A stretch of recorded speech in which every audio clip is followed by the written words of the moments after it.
Alright, so I was going to do a little bit of an unboxing video, and I did record some stuff, but watching it again, I'm like, yikes. I either have to work on my unboxing mentality thing, or I don't know. But it just wasn't that enjoyable to rewatch, so I'm going to guess that it's not going to be enjoyable for everyone else. But anyway, I just got some really awesome stuff by Forgo Designs from Singapore. And I didn't actually know about the hat, which is really sweet. I'm not much of a hat collector, but I do know that a lot of people are. So I'm going to leave it just like this, and I'm going to decide what I want to do with this later before I wear it. The cool thing about this organizer is it actually came in this sealed envelope, like vacuum sealed, which I think is a kind of a cool packaging for something. But yeah, the number 50, which is this, came in this packaging here. And even the stickers came in a vacuum sealed packaging. Also very cool. So here's what we really want to get into here. This is their number 50.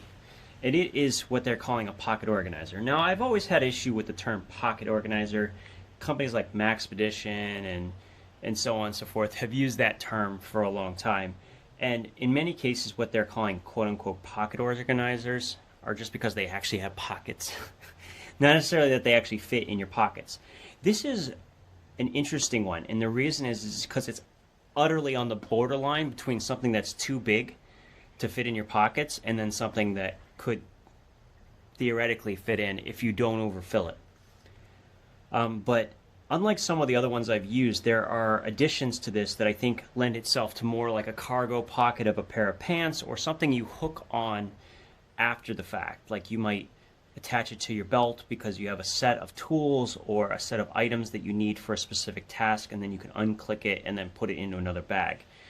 You have a Velcro panel, which in this case is not just, I think, for, say, morale patches. I think you could actually put entire modular add-ons, you know, maybe a tourniquet holster with a tourniquet inside would be a good addition. I could definitely see this being used for someone who is a paramedic. It can be quickly deployed with their carabiner. It's designed to kind of work on a belt loop outside, so if you need quick access to something, it would work really well. Now let's talk quickly about quality. I'm going to get in here and get a little closer, do some focus work here. We're going to move slowly through it.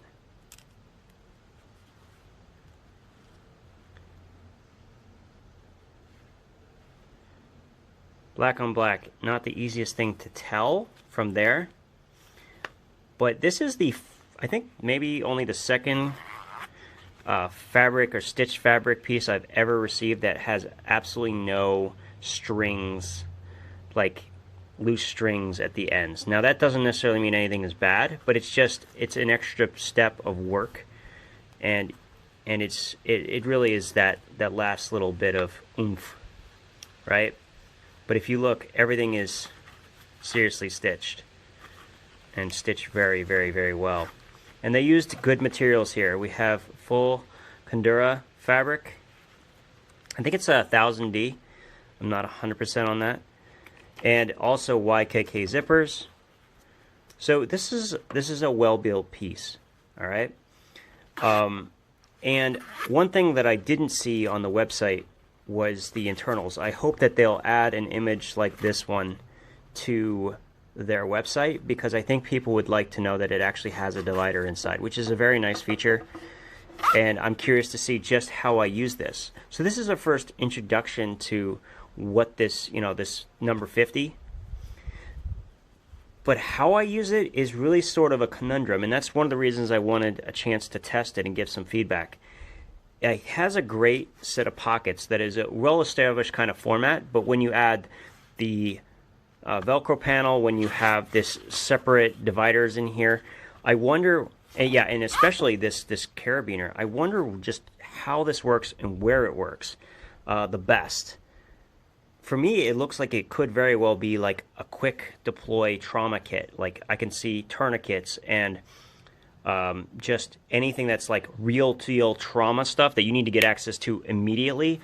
I can certainly see this being the case. And with the Velcro panel, there are a lot of modular additions that you can get that I think will expand it further. With it being that thick though, you're not going to want to put it in your actual pocket yourself. I mean, unless you have cargo pockets, which this will certainly fit in, right?